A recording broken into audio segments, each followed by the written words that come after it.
This is Drew Netterpelt from the Health and Wellness Channel. We're in Miami. It's about 4:45. You can see the outer bands of Hurricane Matthew behind me moving north. We are now officially south of the eye of the hurricane. The Miami and the Fort Lauderdale markets are both going to get about a third to a quarter of what the northern coastal counties of Florida are going to get up in Palm Beach, North Melbourne, all up into Georgia and South Carolina. I spoke with a police officer earlier today.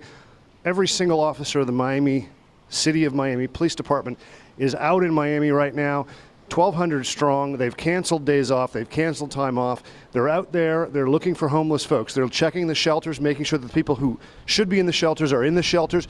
They're taking this very, very seriously. If you watch television at all, you know that the governor, Rick Scott, has been very adamant about using some very plain-spoken language to insist that everyone in evacuation zones evacuates. You're putting first responders' lives at risk if you stay where you are. And we did a tour today in Miami, and the cautions from the governor's office here in Florida, as well as FEMA, the National Hurricane Center, and the mayor of Miami and Miami-Dade, those words that they've been using to describe, especially the last 24 hours, Governor Scott has been saying that this storm will kill you. That obviously has had an effect, because we did a walk around in a couple places in Miami today, specifically in a part of South Florida that is probably one of the most busy shopping and tourist areas in all of South Florida, and that's the Miami Midtown area. We had intended to go and visit with folks from coming in and out of Target, buying water, buying supplies for the hurricane. We got to the Target and it was closed. Not only was it closed, the marshals in every single store except one, and there are 100 stores in this area, every single store but one was closed. They've sandbagged. They were using shrink wrap even to protect some of the kiosks that exist in Midtown. Shrink wrapping it up so if something were to break the glass, it wouldn't be splattered everywhere. Obviously, there are some restaurants, etc., were using tape to protect in case the glasses did break. A lot of high-rises in the area. There are probably 4,000 or 5,000 units just in this little 3-block area. There wasn't one car parked where normally there are hundreds parked. There wasn't one person on the street. And that's how successful the governor's warnings have been. We didn't find one person. We found one business open. It was Sugarcane. It's a bar and a grill, and we spoke to the owner there as to why he was still open despite the fact that everybody else was closed. I'm here with James Riccio. Yes, Riccio. Excuse me. You're the GM here at Sugarcane? I am. And you have a sister restaurant that is just down the street here in Midtown, correct? We do. We've got Boche just down the block. And you guys are literally the two businesses that are supporting the pillars of the Midtown area, because you're the only two businesses that are open out of probably 60 or 70 businesses. Absolutely. I think part of the restaurant business and the hospitality business is being open for the community as a place to gather, to drink, to see familiar faces. And during these times, there's hurricanes, people are scared, people might be here away from home, they're living in Miami, and it's important to provide a place where we can all get together and communicate and eat and drink and share. And the people who are eating and drinking here, they're also glued to the weather. You've got the TVs on the Weather Channel so that everybody is apprised of what's going on. That's obviously a big part of keeping people apprised of the... Absolutely. Most of these folks live right here in Midtown. They live in the high rises, and I'm sure they have TVs at home, but they'd rather be here with us at Sugarcane or our sister restaurant at Boche. We also have a crowd there, and they're enjoying the bar, they're enjoying the news, and they're enjoying the company. So you've got a night staff that comes in around 6ish. You've told them all don't bother. Are you going to be closing shortly thereafter? We're staying open for a little bit. It's basically just management.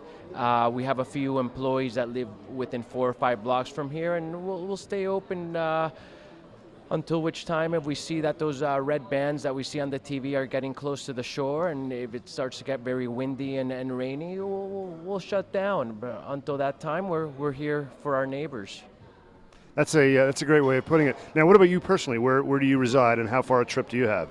I reside in Miami Beach, and I booked myself a hotel by the airport because I live right next to the water. So I'll make sure to get out of here with plenty of time to drive my car safely to my hotel room. Very good. Thank you, James. So there you have it. That was the general manager of Sugarcane explaining why, as a community restaurant and gathering place, he felt a responsibility to remain open while people were looking for places that had lights and power. We spoke to a gentleman who lives 6 miles north of this location.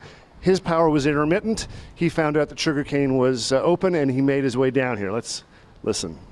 All right, we're here with Peter, who is ensconced in Sugarcane Bar and Grill. It's 3:44. We've got these bands of weather bearing down on us, and you're having what do you imbibe? Pinot Grigio. Having a little Pinot Grigio. What brought you here?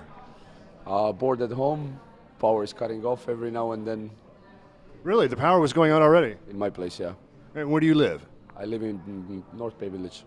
North Bay Village. Yeah. And who is your power supply up there? Is it Florida FPL? Yeah. I think it's FPL everywhere here. Yeah. And do you know why? Was it just your building that was going out? No, the building and the elevator is broken and already because they need to reset everything every time the power goes out. So. Wow. So you're planning on staying obviously in town yeah, for the. Yeah, absolutely. Are you concerned at all? Not at all. I used to live in Key West during the Katrina and everything. This is nothing. This is totally okay. Are you? Do you share the sentiments, those same sentiments, with all your friends and family, or are there some folks who are concerned? No, I don't think so. Everybody is pretty cool. Yeah. No, everybody is okay. So you're not concerned at all about getting home, or? No. Actually, I have a friend living upstairs, so I don't really need to go anywhere. That's a perfect situation. That's why you're here. Now, what do you think? We just spoke to the folks at Sugarcane. Mm-hmm. They kept the bar. This and Butche are the only two businesses open in all of Midtown. What do you think of their? I mean, they said that they're doing it for the community, for place. I think it's a very good idea. No, when I used to live in Key West, and we used to get a lot of hurricanes, all the bars and everything, they stayed open all night, all day. They put generators. It was a place for because nobody has power. If it's going to stay like this, then it's not going to be a big deal, but everybody is going to lose power. What you're going to do is sit home, alone, with a candle, right? You know, so might as well go out and hang out with all the people. So your understanding is that even if the area loses power, this restaurant has their... I don't know if they do, but I know in Key West they used, a lot of places had generators, and it was just for that purpose that we have power, you can come, drinks are like $2, This is a developing area of Miami. There's a lot of construction. There's a lot of cranes. We noticed that the framework for buildings had been secured down with super industrial bungee cords. We even saw the construction workers had placed one bobcat, a larger bobcat, on top of another bobcat to keep it grounded so it wouldn't potentially fly away. I spoke to a cab driver. The gas stations have run out of gas in this area. I spoke to a cab driver at a Shell station.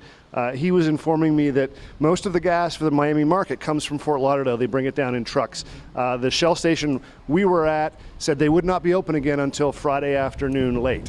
So that's a 36-hour delay, or at least for replenishment of gas. So if you don't have gas, you probably need to go inland to find some. So if you're indoors, stay indoors. If you're outdoors, get indoors. The worst is behind us here in Miami, we believe. We're going to obviously have tropical storm conditions here in the Miami marketplace, South Florida marketplace. The devastation is going to hit north of us, about 100 miles. You need to take precautions.